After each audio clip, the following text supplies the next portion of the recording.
Good morning, good afternoon, good evening. Uh, Thank you for coming back to this course on applied meditation. Class 6, we're into the second half of the course.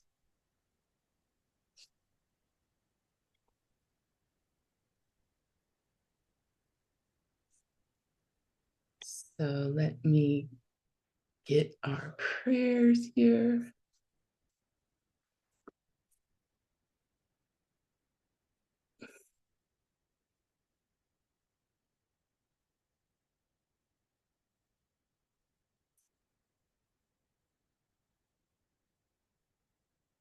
So find a comfortable place to sit. You probably are already sitting in your comfortable place. And clear your thoughts of all that came before and all that will come in the future. And just sit here right now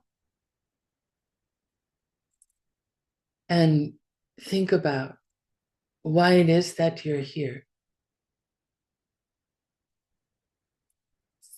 Why are you here today? What is your motivation?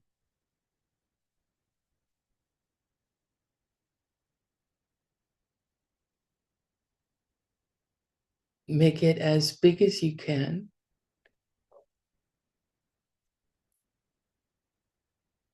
As strong as you can.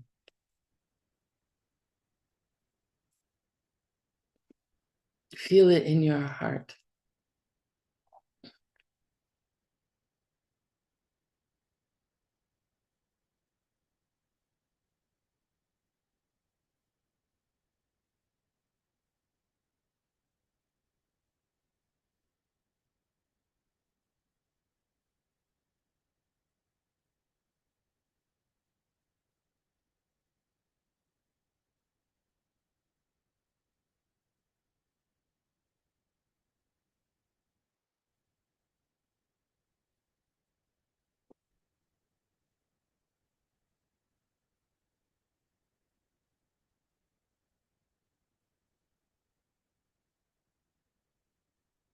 Sashi Buki Jukshin Metok Tram Rira Blingshin Yende Gampadi Sangye Shindu Mikte Owargi Trokun Namdak Shingla Tuparsho Sashi Buki Jukshin Metok Tram Rira Blingshin Yende Gampadi Sangye Shindu Mikte Owargi Drokun Namnak Shingla Chuparsho Sachi Puki Jukshin Metok Tram Rira Blingshin Yende Gampadi Sangye Shindu Mikte Owarki Dokun Namdak Shingla Chupasho Idam Guru Ratna Mandalakam Niryataya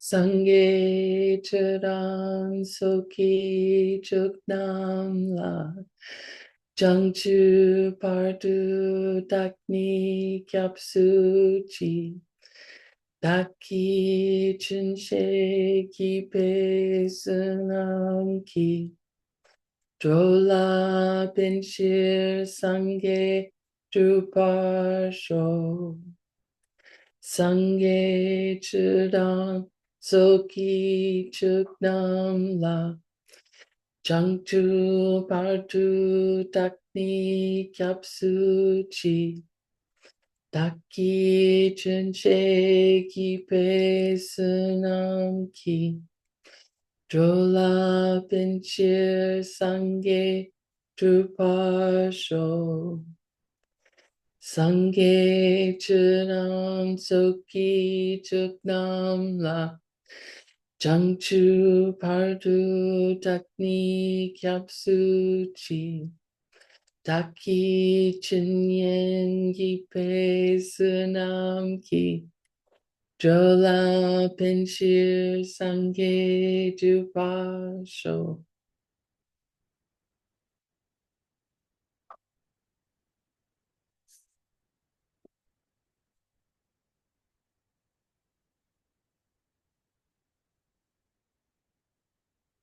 So before we get started, I just wondered if there were any questions from our last class.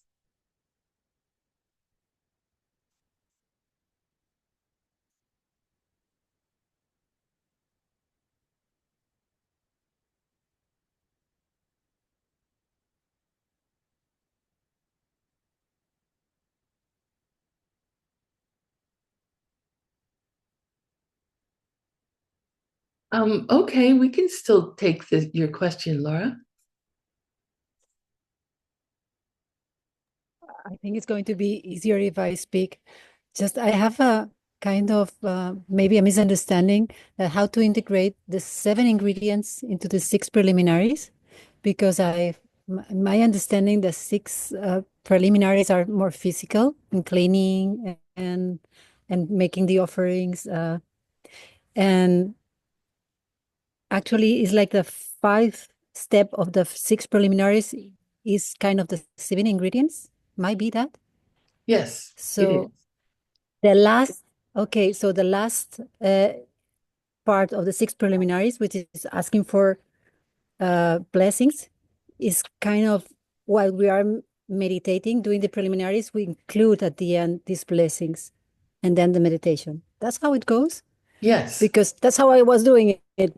Had no clear, I wasn't super clear about it. Okay, so Yeah. the first 4 parts are physical, in a physical way, in some way, the posture and all that, and the 5th, you're sitting already doing the preliminaries in your mind, the 7 ingredients, I mean, Um, and or not. so yes, the 5th is the 7 preliminaries. 7 ingredients. Okay. Yes, sorry. The 7 Yes, ingredients. a little confusing. Yeah, sorry. And then of the 6 preliminaries, um, the the first one is definitely physical, where you're cleaning up your room and setting up your altar. And then you sit down. Um,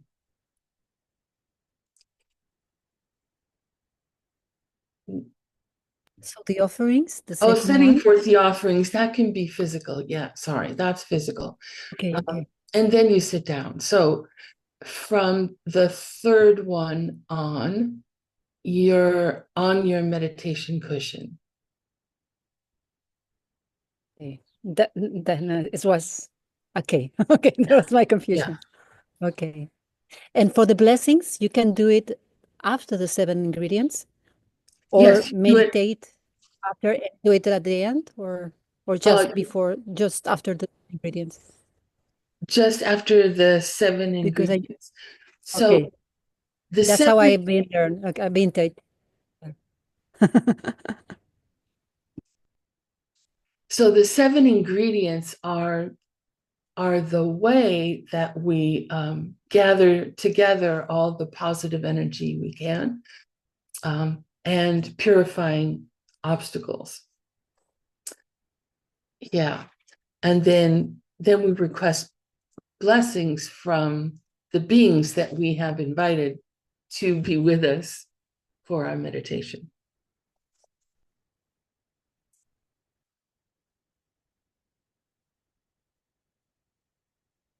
Great. Any other questions?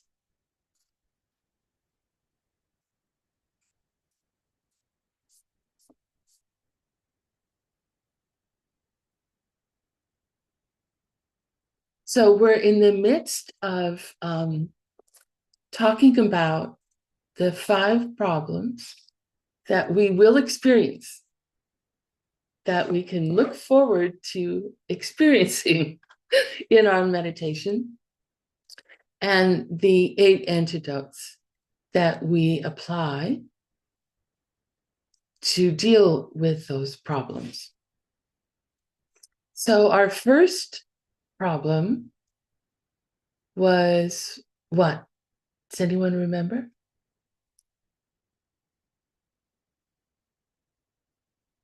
Lelo. Yes. And what does that mean?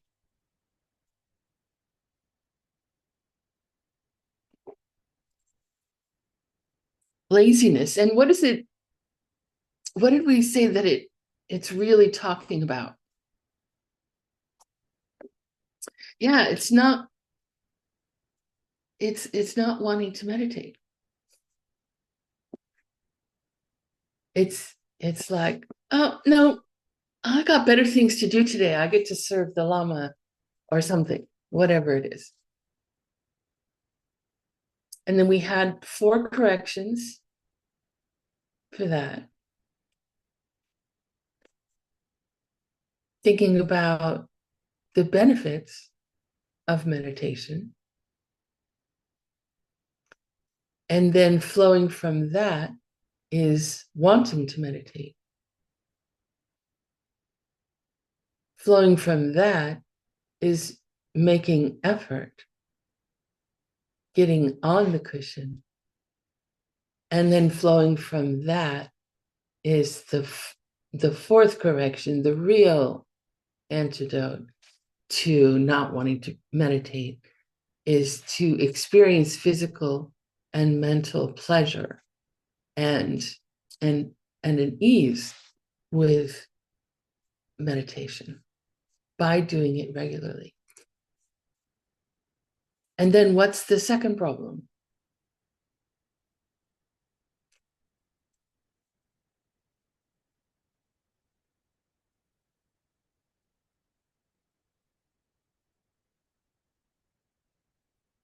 Right, losing the object.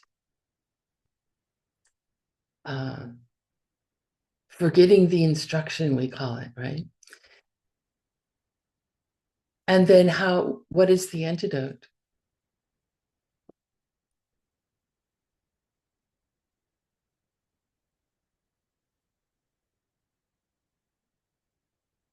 Drenpa, yes. Thank you. Yes, pulling it back, remembering the object. Very good. And now the third problem had 2 parts.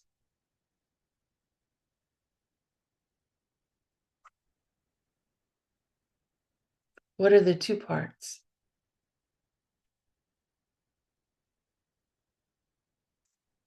You could call it busy, but these are problems of our mind, right?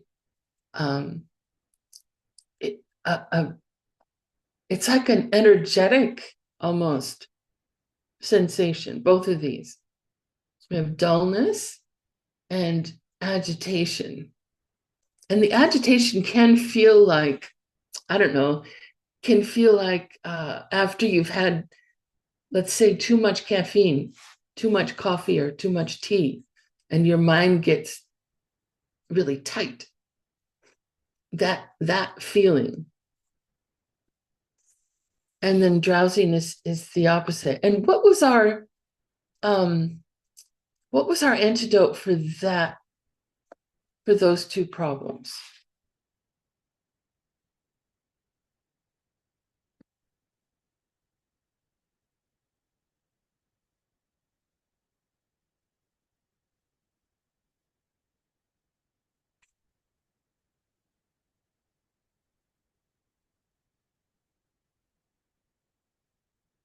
Attentiveness.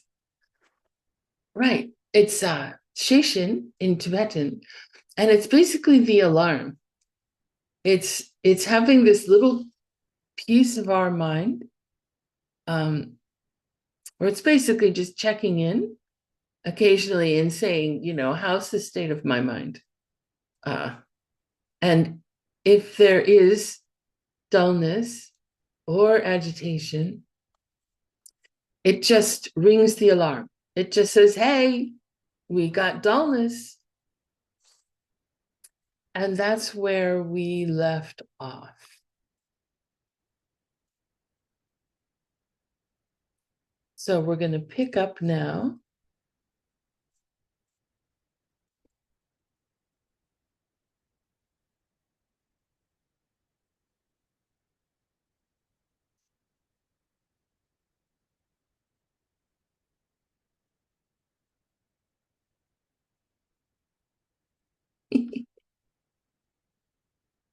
There we go. Okay, so we're going to pick up now with our next problem in meditation. And what do you suppose it is? It's quite, we may have experienced this already, but it's quite like logical. If the alarm rings, if the smoke alarm goes off, and what do you suppose the problem would be?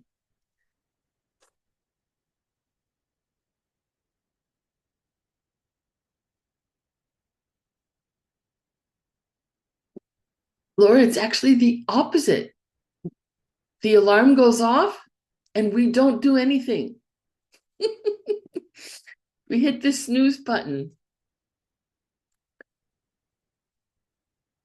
And then we just sit there with our mind being agitated or dull, and we continue on. And that's what Dumi Chepa means. Dumi Chepa, not taking action.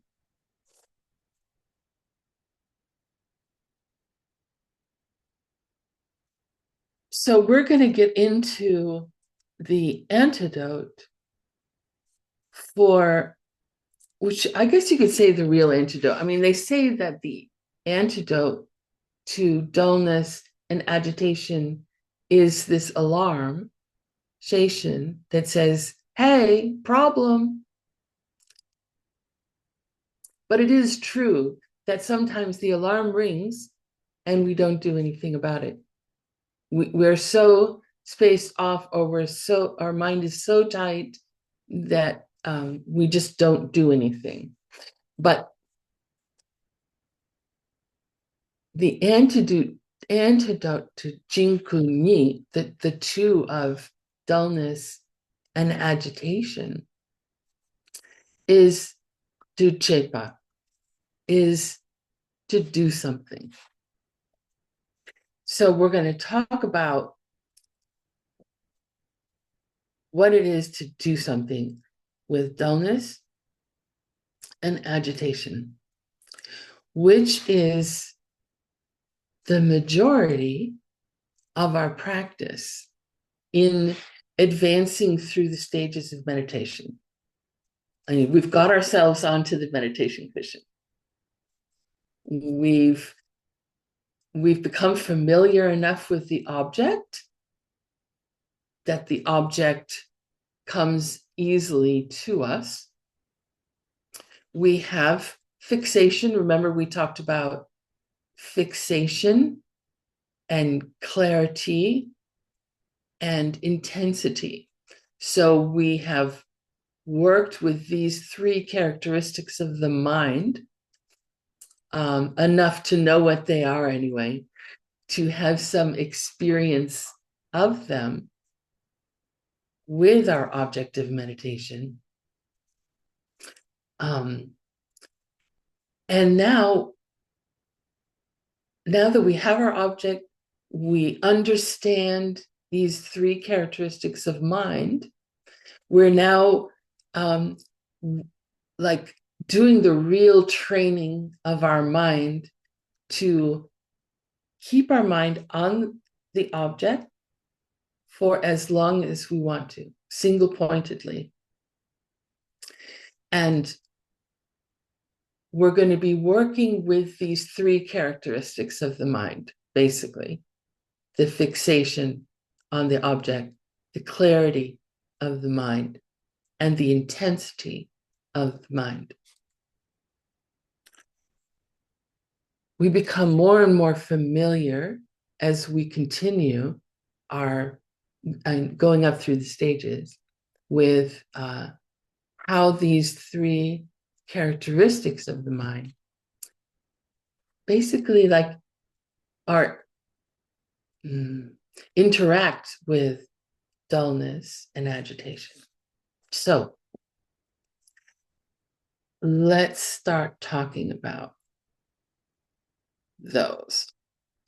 So you can imagine that what we actually do when dullness or agitation arises in the mind, that we approach each of those two problems differently, right?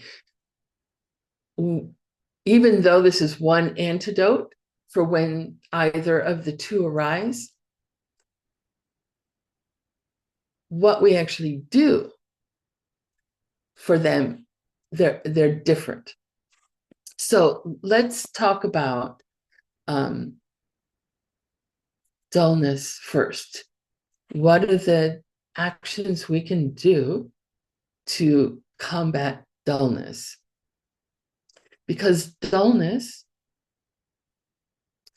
is the most dangerous of the two problems. And as we talked about last time, that's because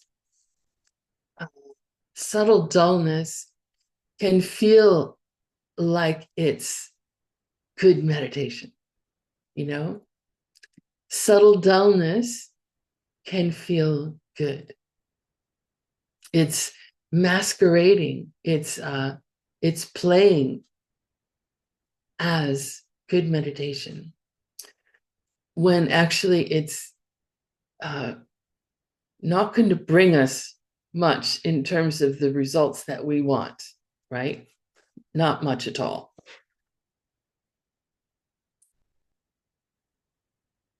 So as we continue to meditate, we become more familiar with subtle dullness.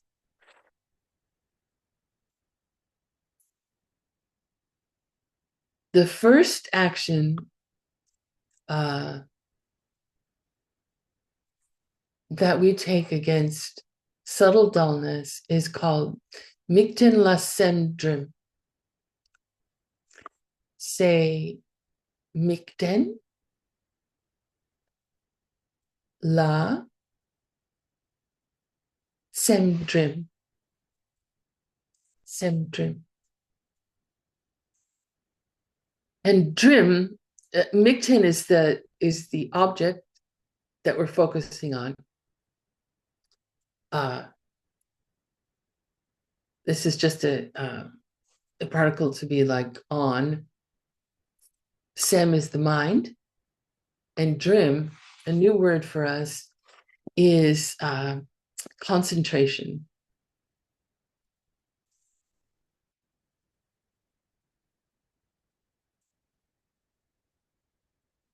So when we have subtle dullness, we have fixation, right? We have the object, our chosen object. We have clarity, but the problem is ngar, is intensity. Our intensity is low. We're not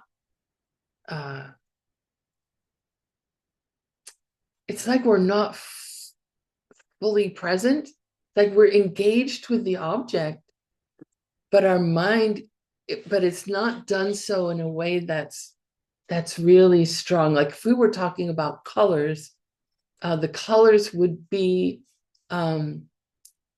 starting to get muted. starting to get grayed just a little bit. It's not really vibrant and bright like a neon sign, really bright. It's so difficult to talk about because the mind is not a physical thing.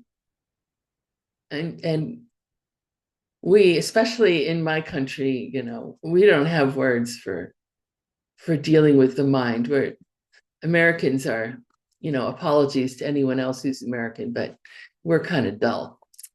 I imagine other countries are a little sharper in this regard, but yeah, it's difficult to talk about. We have to, and Pabonka Rinpoche mentions this in his book, Liberation Thrust into the Palm of Your Hand. He talks about, I'm going to explain all this to you in words, but really, you can't get it just from listening to my words or from reading my book. Of course, he didn't know it was going to be a book, but you have to sit on your cushion. You have to develop a regular meditation practice, and you have to try this on. You have to just notice how it is that your mind functions when you're sitting down to meditate, how it behaves, how it feels to you.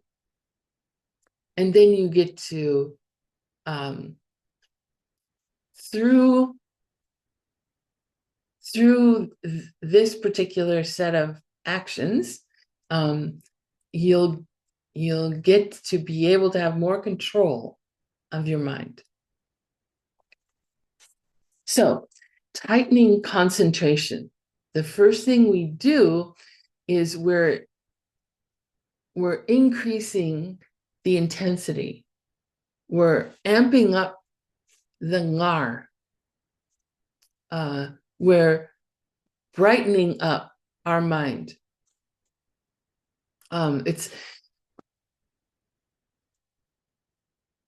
It's not a physical thing that we do. It's just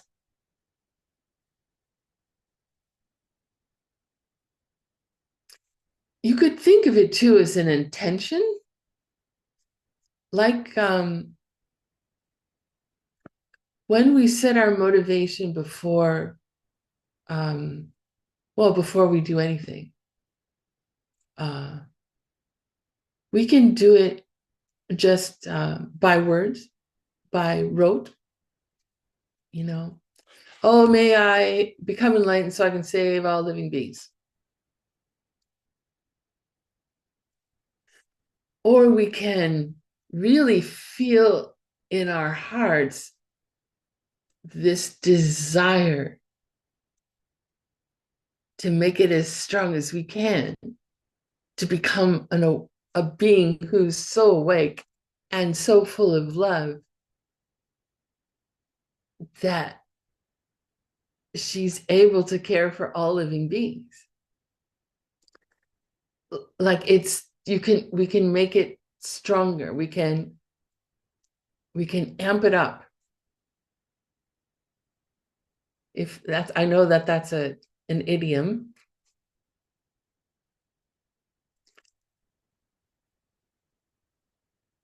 Amp it up. There's if you're playing music, live music, and you've got it, you're using electronics to broadcast your music. You sing into a microphone, and that goes through an amplifier, a device that, I don't know what the heck it does, but it takes sound and somehow it deals with it electronically to make it louder. I don't understand how that works, but when we talk about amping up, that's what we're talking about. We turn up the dial on the amplifier.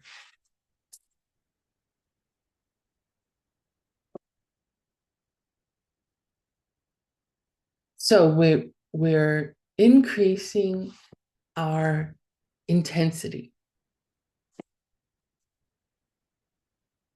And when we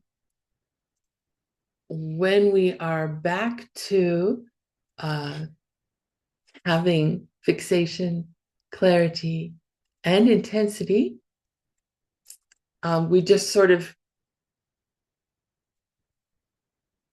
we just meditate. There's no more playing with the dials. We don't really have to concern ourselves with doing something other than meditating, other than being 100% on our object of meditation. Um,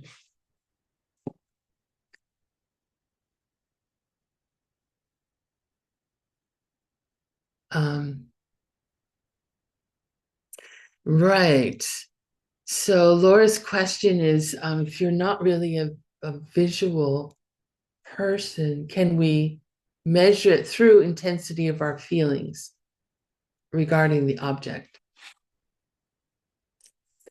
I mean, I did use that as an example, right? But that is just a metaphor. Feelings, feelings are movements of the mind. And when we are working toward being 100% single pointed on one object, we don't want to be distracted by movement of the mind. We want the mind to be steady. So it's almost like we want to make all the settings. Like, okay, it's like I have an intensity toward this object. I have a clarity. I have fixation. You make the settings and then just sit there and stay in that state with those settings the way they are. And then just to notice, periodically check in with your watchdog, with your session, to see how are my settings. Looks like the intensity setting has gone down a little too far. I'm going to, in this ineffable way, I'm going to energize. I'm going to reset that setting. So as we start our practice, or as we come back to a practice, if we have been away from a practice a while, we are going to spend a lot of time checking in, setting goals. I guess to ease is that in meditation that we make the settings and then we just pay attention to our object, and that's it. It's the beginning where we're checking the settings are loose. They don't like, okay, mind, this is the way I want you to be. I want you to have these settings. When I sit down on this cushion and I choose my object of meditation and I place my attention there, those are the settings I want. And our minds are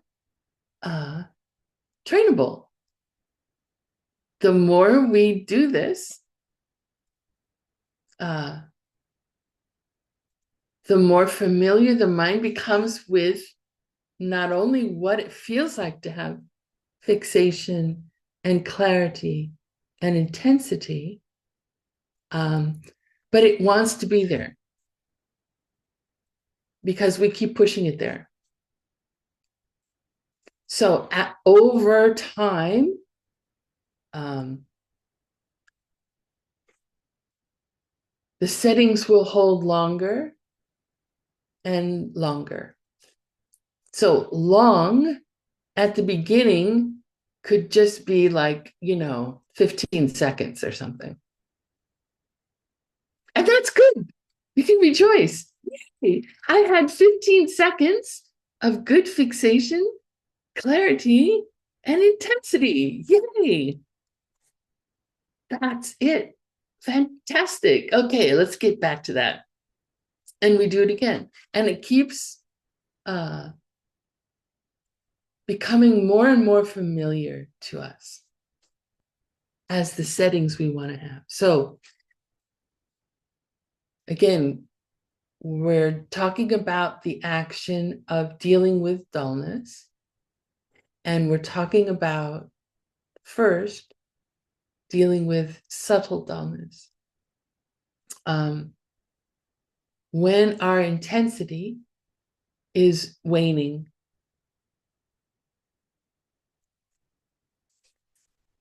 Now, if we're not able to keep that intensity setting, which happens, this is going to happen. It's not like there's something wrong with us. This is going to happen. We probably have it a little tougher than folks back in the ancient days because we have Netflix. We like train ourselves to zone out on movies on our monitors. And we're watching the movie, but we're just kind of, Anyway, we have done a lot of training to have low intensity minds. So we need to do a lot of training to have higher intensity minds. So it's going to slip. That setting especially is going to slip. And when the intensity setting slips, then clarity starts to go. The clarity of the mind, remember. The brightness, and that affects the fixation, the actual attentiveness on the object. And then, when we lose Nar, then we're on our way to thinking about, oh, what am I going to do after meditation? We start meditating on our list of the day's activities rather than our object of meditation. So again, Shin, our watchdog, because we're training our watchdog too to come up frequently and check. Don't forget to check. Our watchdog comes up and says, hey, we have slipped.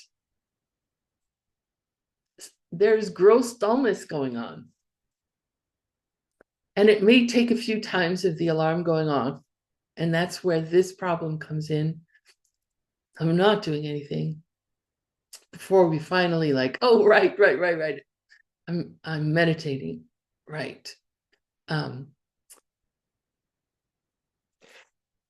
And if that clarity of mind is so low, it's like a depression. Then we do Shen La Yi Che. And Shen, if you're learning Tibetan with this spelling, that means other. So we move our mind to another object. So our efforts at having the intensity setting exactly where we want it have failed. And so the other settings have slipped. And now we move our mind to another object. And Bhante Rinpoche says that our mind at this stage is in a state of what's called shumpa, which is like a depression. It's very low. It's very slow. It's not at all confident.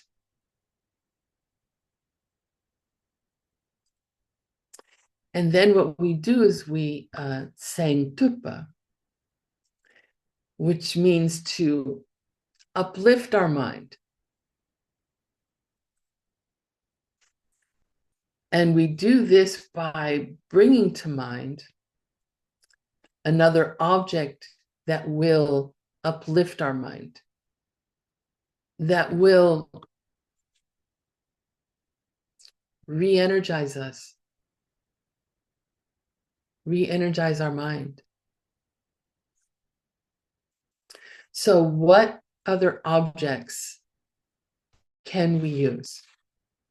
He mentions a few of them. The first one, and if you studied Lamrim, you know this, Deltor. It's the leisures and opportunities that we have. It's how fortunate we are to have a human birth, how fortunate we are to be interested in and able to study the Dharma. You can think about all the fortunes. So it's actually your new meditation object, your temporary replacement meditation object, so that you can adjust those settings more easily to the settings that you want.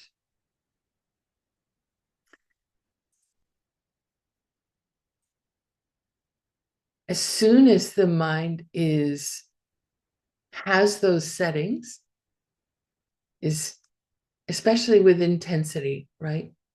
And clarity. As soon as you have those settings, go back to your object that you started with. So it's not like you take on this new one and continue on. You have to have your Sheishin paying attention, your watchdog paying attention, so that when your mind is back at that bright and intense state, you say, okay, good, back to my first object.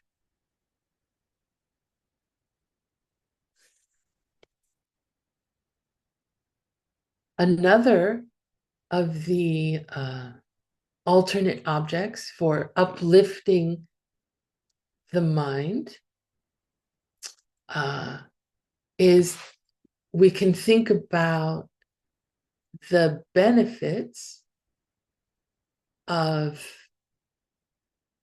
serving our teacher.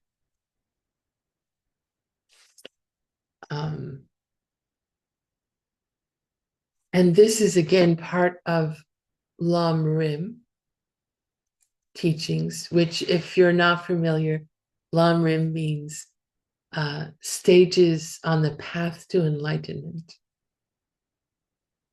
And it's the collection of teachings Je Tsongkhapa organized in a sequential way.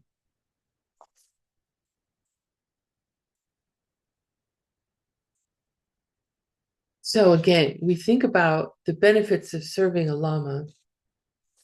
If you take the karma course, I think we talk about it there as well, that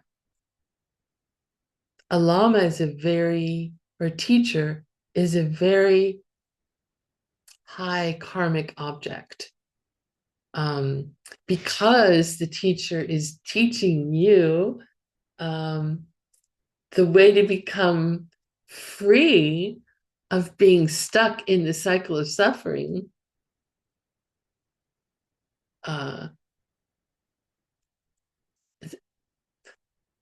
It's like you can't get any better than that. They're giving you the highest thing. And so to serve them properly is an acknowledgement of that. They don't need us to serve them, but we need to have some respect and some honor for them in sharing these teachings with us, because without them, we'd be lost. We'd be still stuck. We wouldn't know what to do if our intensity knob went down, right? We'd be stuck there. So we think about the benefits of serving a teacher, and that can brighten the mind.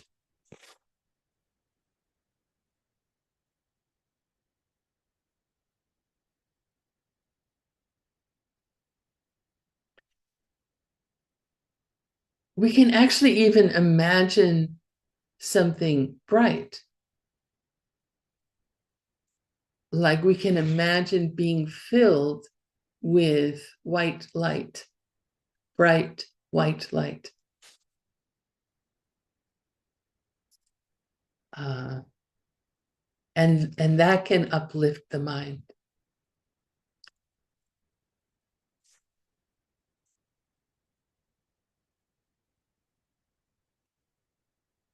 We can think about the qualities of an enlightened being. What are the qualities of a Buddha that we would like to have? What would it be like to have spontaneous love equally for each being on every planet? Like, that must be just such an amazing experience.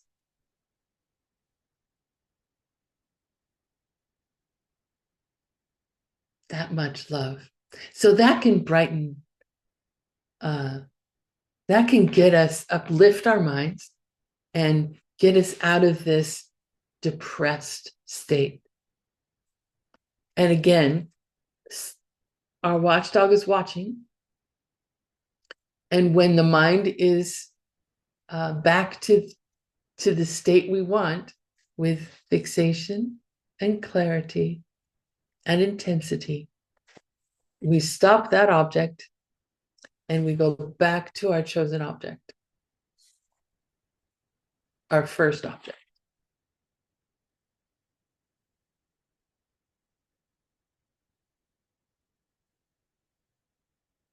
So those are the three, let's call them, oh no, those are two stages. We got one more to talk about. Now, suppose that doesn't work. Thinking about, oh my goodness, the qualities of a Buddha. We go back to our object, and Sesshin goes, hello, we're in dullness. Gross dullness is happening. So then we have to take drastic action. We have to Reshik Tundro. And Reshik Tundro means we have to stop our meditation session. We have to stand up And there are some possible things we can do. We can quite literally go and get cold water and splash it in our face to, there's the connection between the physical body and the mental body. So what we're doing now is that we're doing things to our physical body to affect our mental state of mind. So we splash water in our face. Hopefully that wakes us up, gets us out of that depression. We can walk, but the danger is we don't want to be doing this for too long. This is an antidote, and we are going to return to the cushion. So we don't want to go for a 3-mile hike or something like that. We just want to walk back and forth. So like if you're at Diamond Mountain, you would just maybe walk around your cabin, keeping your eyes down so you're not looking for other people, but just that moving around, walking around your cabin. Another thing you could do is, and this is really perfect at Diamond Mountain, is to take a chair from inside and go sit out in the desert and just lean back and look up at the sky. The sky in Arizona is humongous. It's the biggest sky I've ever experienced any place I've ever been. There's like nothing to block your view. You can get an experience of just sky. And that can uplift the mind. That can it gets us out of ourselves.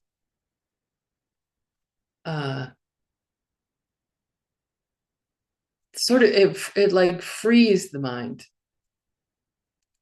to be in the presence of such infinite space.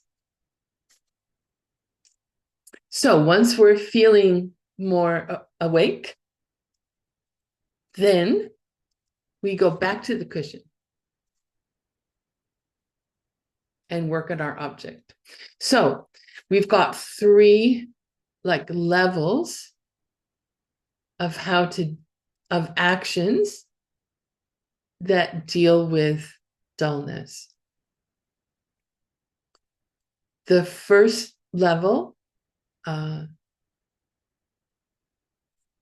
least energetically drastic level, is to just tighten up our concentration. Which means, if we talk about our dials, just getting our dials set on intensity, just so.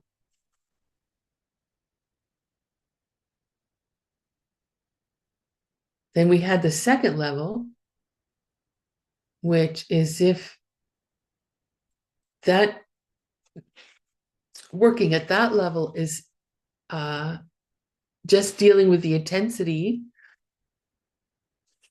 it is not really serving us well, and we're slipping deeper and deeper into gross dullness, so that we're losing the object. Then we switch to a new object, one that will uplift our mind.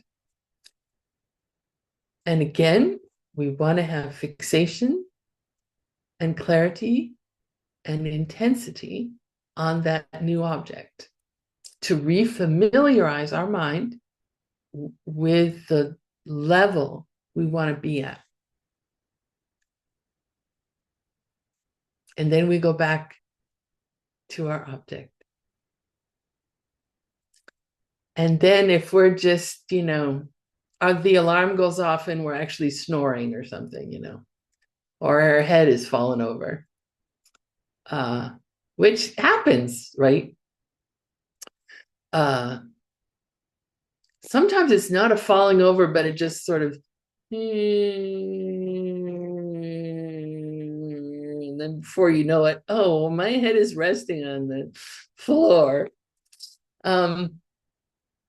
Then you have to physically get up and take actions with your body to wake up your mind and get back on the cushion. So we keep doing that. For if we said that, oh, I'm going to meditate for 5 minutes, we're not going to have that many corrections. But if we're there for like half an hour, we could be spending a lot of time, adjusting dials and thinking about new things. Hopefully, not too many times of having to get up and physically do something.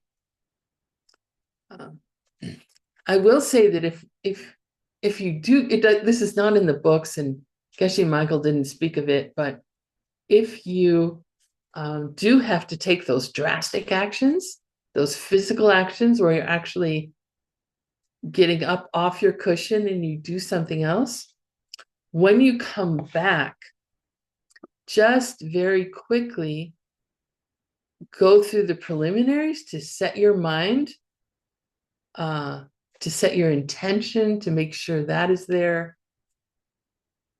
That's like the 6 preliminaries, the 7 ingredients, those are like your entryway to your meditation. So you don't have to spend as much time on them, but just to like, okay, this is it. I'm going back to meditation. This is what I do before a meditation session. So you just do that quickly and return to your object.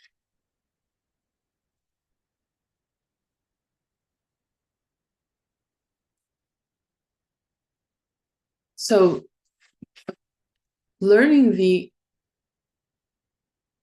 no, I'll talk about that later. Okay, so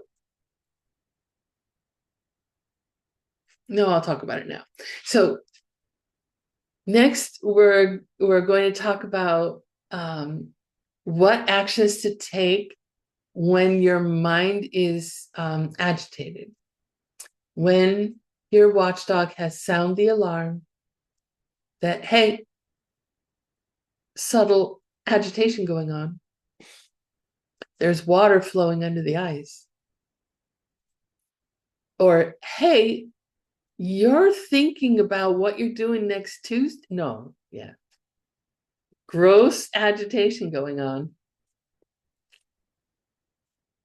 And what do we do there? And these will be an agitated state of mind is the opposite of a depressed state of mind. It's like Pabonka Rinpoche talks about it as gawa, which is happiness, but it's like the opposite of being depressed. The mind is too intense.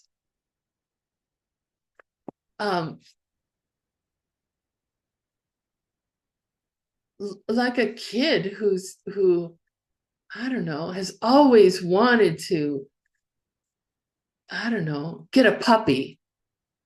And has been asking for years, Mommy, I want a puppy. I want a puppy. And then when they finally get a puppy, it's like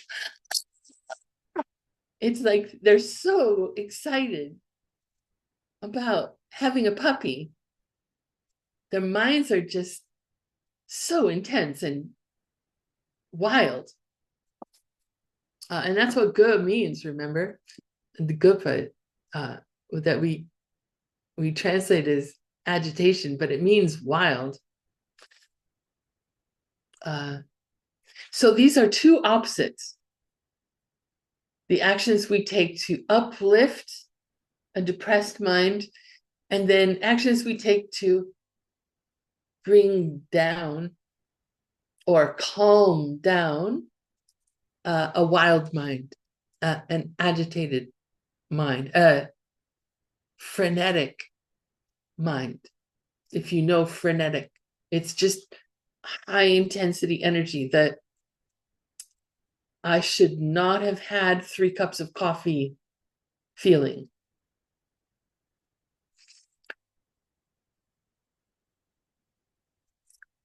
So these two opposites, sets of actions,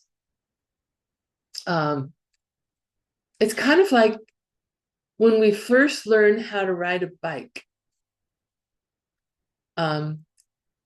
If we're fortunate, we have mom or dad walking behind us as we're sitting on the bicycle seat and either holding us or having their arms out a little ways so that, we tilt one way or the other.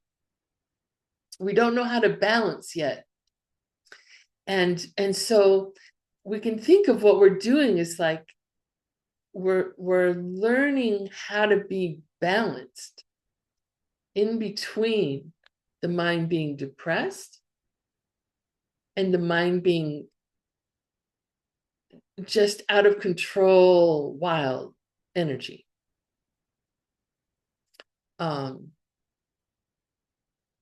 So it's not like we'll be going down one path and usually we're going to be going in between, because if we amp up, if we increase our intensity, if we move that dial too far, then the mind can get too agitated.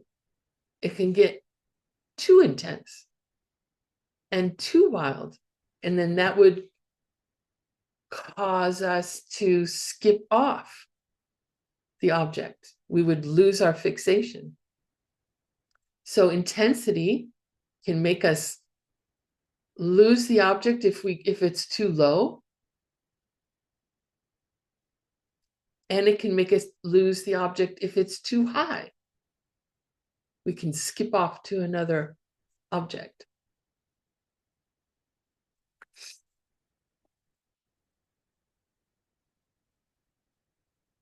The Buddha in Sutra talked about this as like tuning a lute that's called an Indian lute called a piwang. You don't want the strings too loose and you don't want the strings too tight. You want them perfectly tuned, each string, so that you can play it well and so that it sounds good to your ears. So we are going back and forth, finding out how our actions that we take about intensity and clarity and fixation affect the others, learning that and finding that balance. It's called Tangyong, that balance state of mind that has good intensity, has good clarity, and has good fixation. Okay, so what do we do about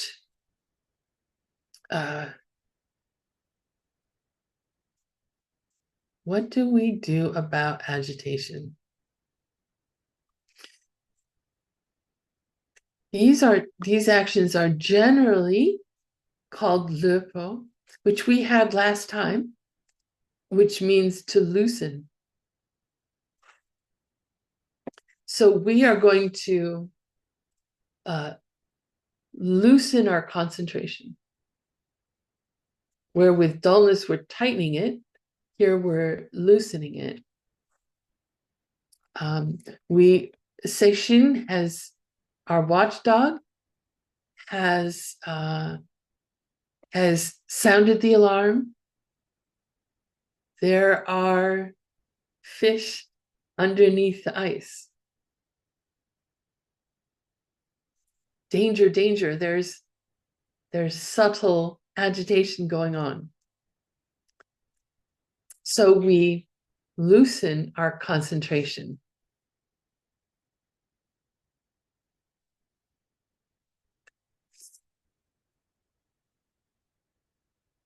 And again, what does that mean when we're talking about something that's not physical? You just have to try and figure this out.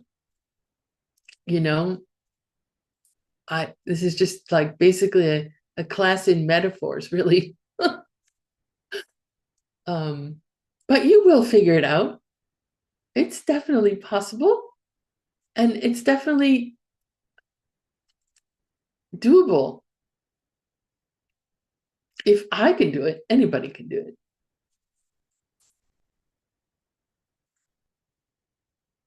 Okay, so your watchdog sounded the alarm, subtle agitation going on.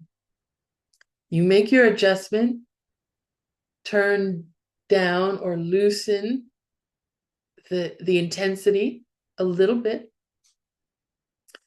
Things are good, you go back to the object.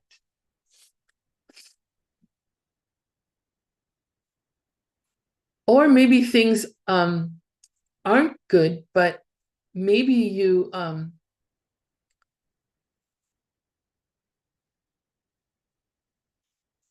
no, we won't go there. So anyway, you're back in the object, things are going well. But then the mind sometimes can get tired with meditation. I think I've talked about this before too. And you will, it just will happen.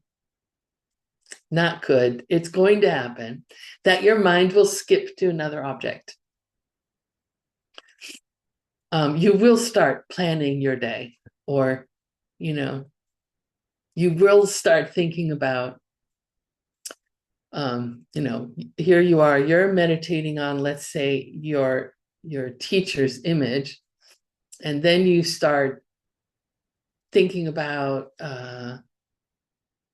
oh, now what is that analytic meditation on emptiness that the people in the detailist school used? Now it had those 4 parts. One of those, and then you're gone, right? You're so excited about that. So when that happens, when you have gross agitation, then we have to trolla. We have to loosen up. And as we did with gross dullness, we loosen up to another object. And this time we think about, we have a meditation object that will bring the mind down. For me, emptiness is not that object. That's only going to get me nice and excited. The common one is meditation on death, Chiwa Mitakpa. And this isn't like well, it is depressing in that you're bringing your mind down, but it's more like just a wake-up call. Listen, I'm going to die. This particular configuration of body and mind that happens to be interested in the Dharma and happens to have the fortune of having a teacher and being able to study and understand and practice, that's a very temporary situation. I'm not going to have this situation for very long. My death can come at any time, and then this will be over. So that can bring, it's basically a wake-up call. It's not really depressing in that you're going to go and start crying, but that like, okay, I have to get serious here, right? I need to make more effort on controlling the energy of my mind and keeping it focused on what I want to focus on.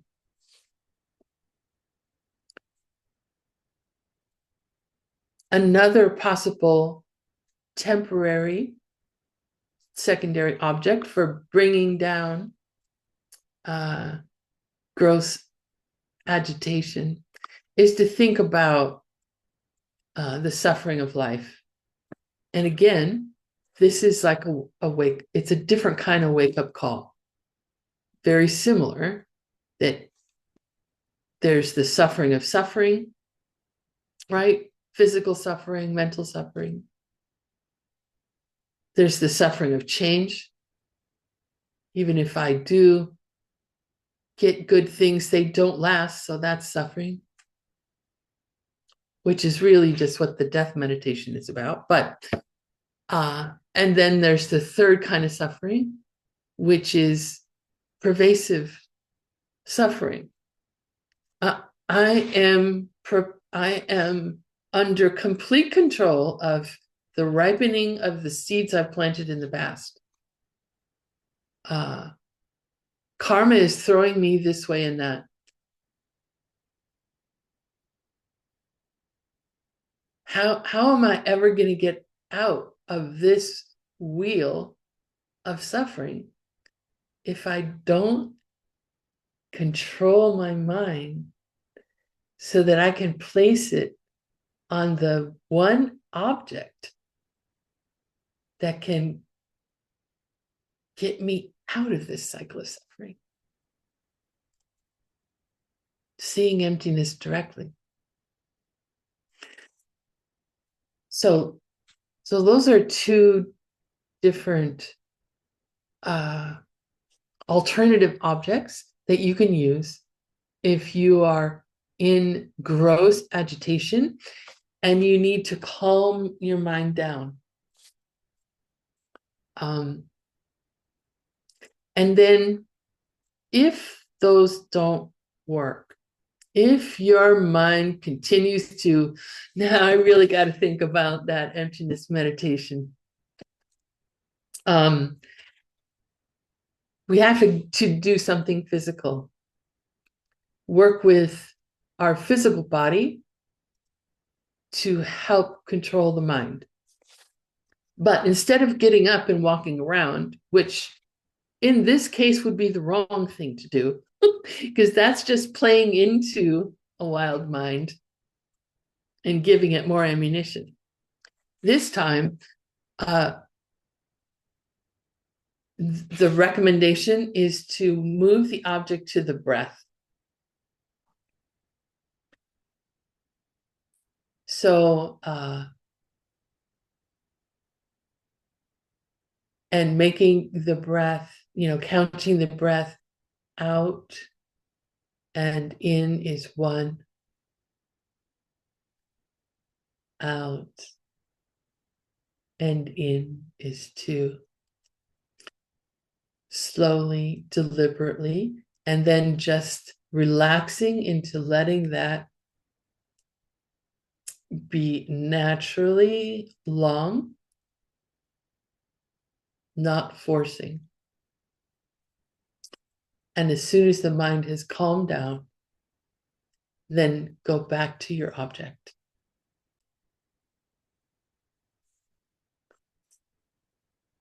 So that is the 4th problem and the 7th correction. So the fourth problem was not taking action when our watchdog has raised the alarm or sounded the alarm, whichever works best for you. And then the antidote is taking action. And we have our sets of actions, different sets for dullness than we have for agitation. We start with subtle actions and move to more drastic actions if our efforts are not successful. We're learning how to balance. And this is where most of the life of our meditation practice is in this problem of not taking action and then taking action.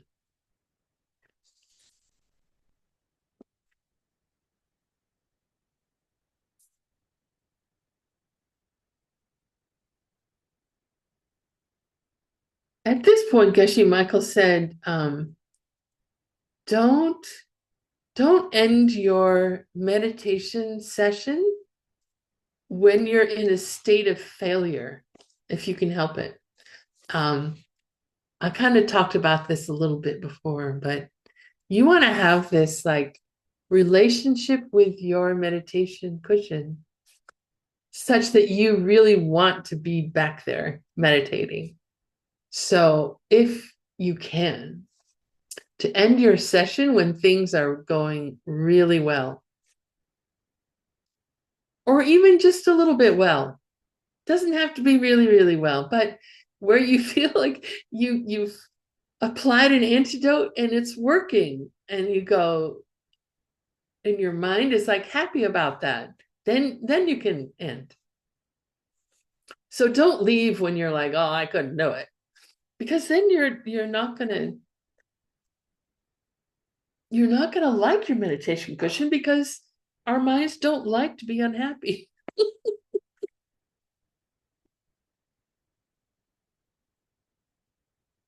So that's easy. The other benefit, besides being happy about meditation, is that we'll start to have a flow between meditation sessions. So even if we're meditating once a day, and there's a lot of time in between those two sessions, 23 and a half hours probably.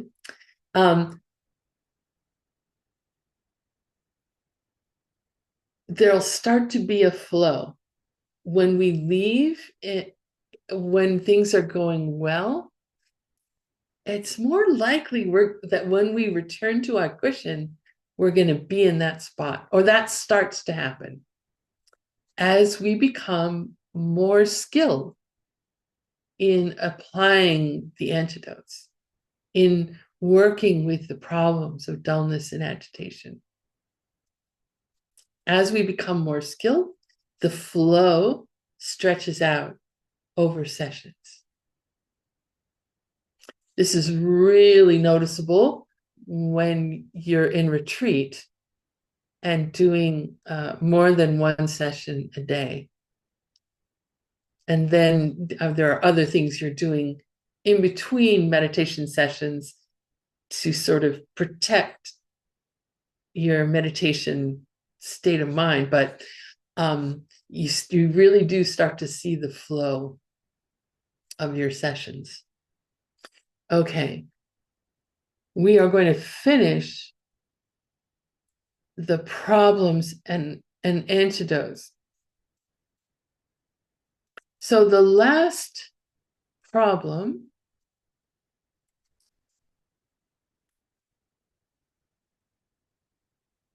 what was the fourth problem?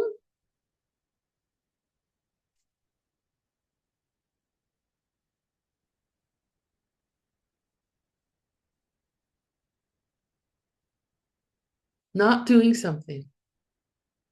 And then the solution was doing something, right? Not taking action was the problem, and taking action was the solution. Now, in the fifth problem, it's the opposite. The problem is taking action, and the solution is not taking action. So this is like when we have reached that state where the settings are perfectly made, where the settings are holding. We've got great fixation, great clarity, great intensity. And then we decide to futz around with the dials. Why are we doing that? We don't have to do that anymore. But it can be maybe a habit, right? Of like, oh, I'll just move it up a little and down a little and make sure I'm just in that perfect sweet spot. But if you're in the sweet spot, you don't have to make adjustments to be in the sweet spot. So at this point, we have to have a little talk with Sheshin, first of all, with our watchdog. Like, what are you doing saying I need to work on adjustments? Things are fine. Calm down. You can maybe go take a nap. I'm going to continue meditating single-pointedly with good fixation, good clarity, and good intensity.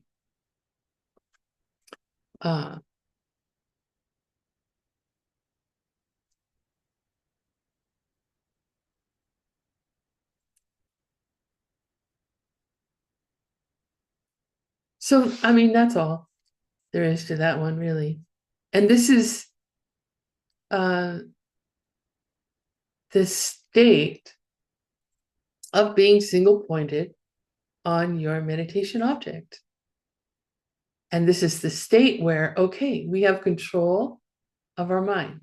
And there will come a time when we not only reach that state, but every time we sit down on our meditation cushion, because we are so familiar with having been in that state, we sit down on a cushion, we choose our meditation object, and boom, we're there. We don't have to do anything special. We're just 100% on a single object with perfect fixation, clarity, and intensity. And we're there for as long as we want.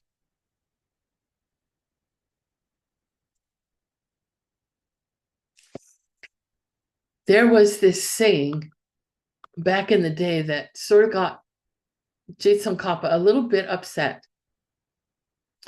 And I just want to mention it because, well, you'll see. So the saying is, Lurab la Gomrab. Lurab la Gomrab.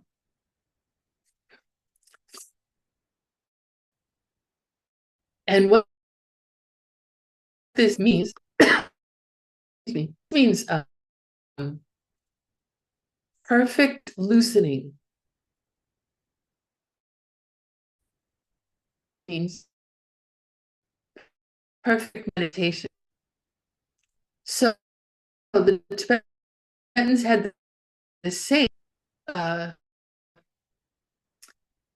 we could say perfect cruising. Like, when you're cruising in your car and you're just going. Perfect cruising is perfect meditation. When you get to the point where you are single-pointed on the object, with that fixation, clarity, and intensity, that's perfect meditation. You just cruise. You just ride that state of mind or that state of meditation. But when people heard this saying, they thought it meant, oh, if I lose the object, that's cool, man. I just sit here. That's perfect meditation.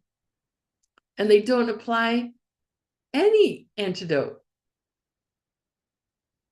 We can't get to the point of not applying antidotes until we have reached this tangyon, until we have reached this perfect state of mind in its relationship with our meditation object.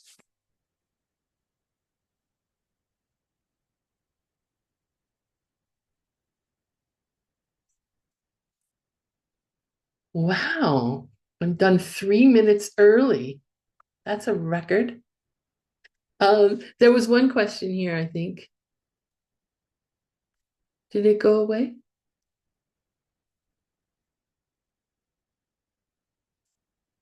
I think the question went away. Okay. Any other questions?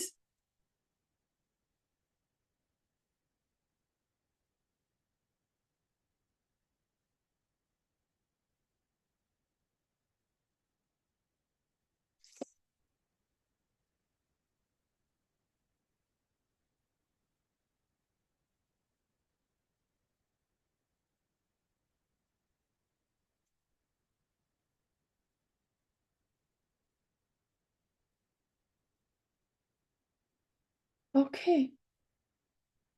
Then let's do a 2-minute meditation.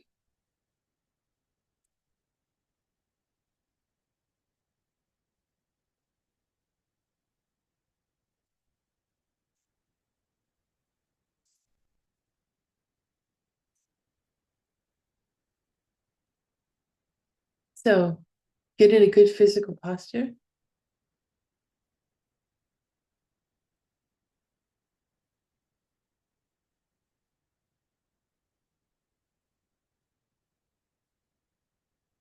You just do a quick check. Make sure your spine is straight. That's the main thing.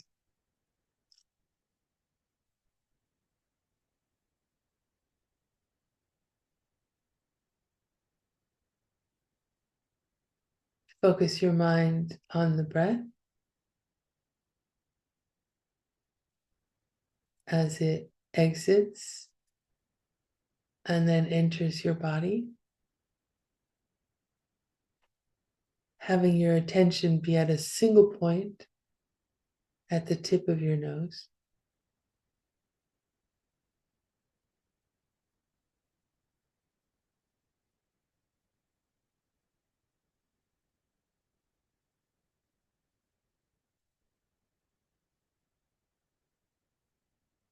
Now recall our class today. Recall in your heart, your mind, your motivation for taking this course.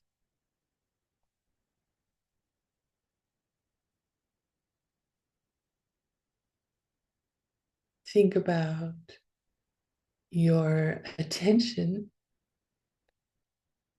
your interest in this, in what was said.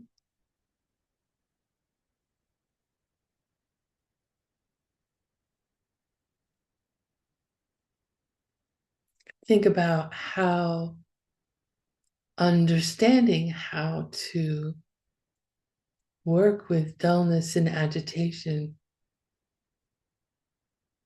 will lead us to perfect meditation, where we can have the nature of reality as our subject, see it directly, and get out of suffering so that we can benefit all beings.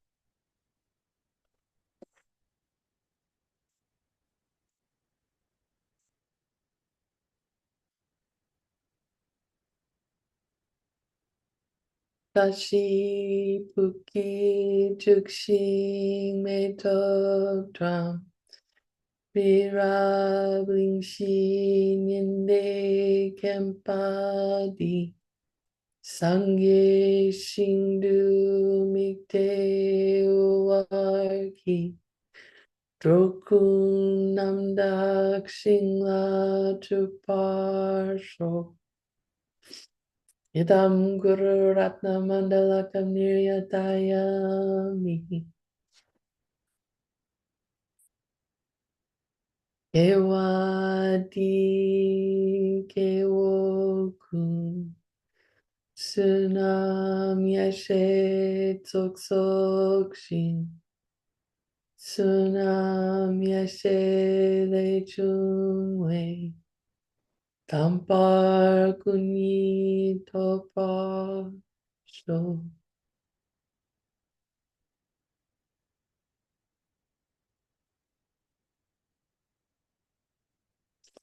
Thank you for your interest. Thank you for your practice. Thank you, live translators. Thank you, all the tech team. Thank you, Zoom. Thank you, Internet. Thank you, Geshe Michael. Have a wonderful few days of practice, and I'll see you next week.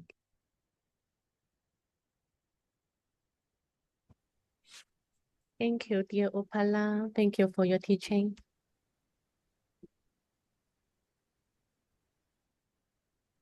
Благодарю Утпала за учение. Thank you, teacher. Благодарю вас, Thank you, Сант-Кадрин. Upala. Благодарю беспощенную Утпалу. Cảm ơn cụ Upala.